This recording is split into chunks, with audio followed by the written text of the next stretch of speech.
It was a quiet night when Vikram's train finally arrived at the small rural station. The clock above the platform showed 12:14 a.m. Rain clouds covered the sky, and the entire station felt strangely abandoned.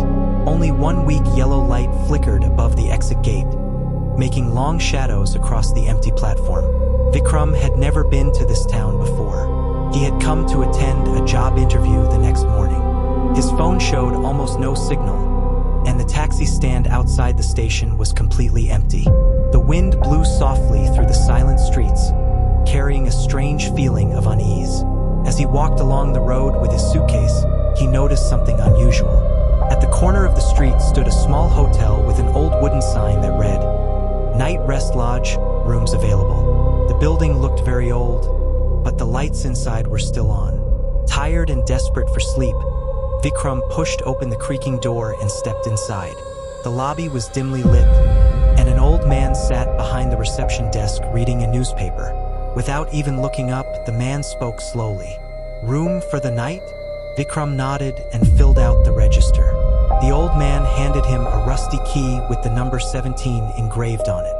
Before Vikram could leave, the old man added in a quiet voice, "If you hear knocking at night, don't open the door." Vikram paused and laughed awkwardly. Why would someone knock at midnight? The old man looked up for the first time. His eyes were strangely serious. "Just don't open it," he repeated. The hallway upstairs was long and poorly lit. The wooden floor creaked with every step Vikram took. Room 17 was at the very end of the corridor. He unlocked the door, stepped inside, and switched on the light. The room was simple. An old bed, a small table, and a dusty mirror hanging on the wall. The window showed nothing but darkness outside. Vikram placed his suitcase down and lay on the bed, exhausted from the long journey.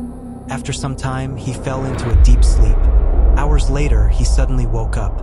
The room was silent, and the clock on the wall showed 2:59 a.m. For a moment, everything seemed normal. Then he heard it, a soft knock on the door. Knock, knock, knock. Vikram sat up slowly. He remembered the old man's warning. "Don't open the door." The knocking continued, this time slightly louder. Knock, knock, knock. A woman's voice whispered softly from the hallway. "Please help me." Vikram's heart began to race. The voice sounded weak and desperate. "Someone is hurt," he thought. Slowly he walked toward the door and placed his hand on the handle. Just as he was about to open it, the knocking stopped completely. The hallway outside became silent again. Vikram hesitated, then stepped back from the door. A few seconds later, the knocking returned, but this time it was different. Much harder, much faster. Bang, bang, bang. The woman's voice returned, but now it sounded distorted and strange. "Please open the door, Vikram." His blood turned cold. He had never told anyone his name. Slowly, Vikram backed away from the door. The knocking grew louder and more violent. The door began shaking in its frame as if something outside was trying to break in.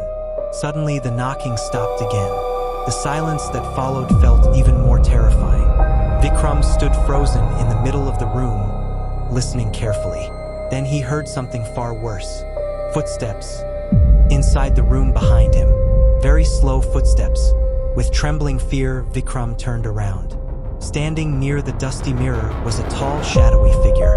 Its face was hidden in darkness, but its pale eyes stared directly at him. The figure slowly smiled and whispered in a cold voice, "Good choice." Opening the door would have been much worse, and from that night on, the staff at Night Rest Lodge say that room 17 is never empty, because Vikram never checked out.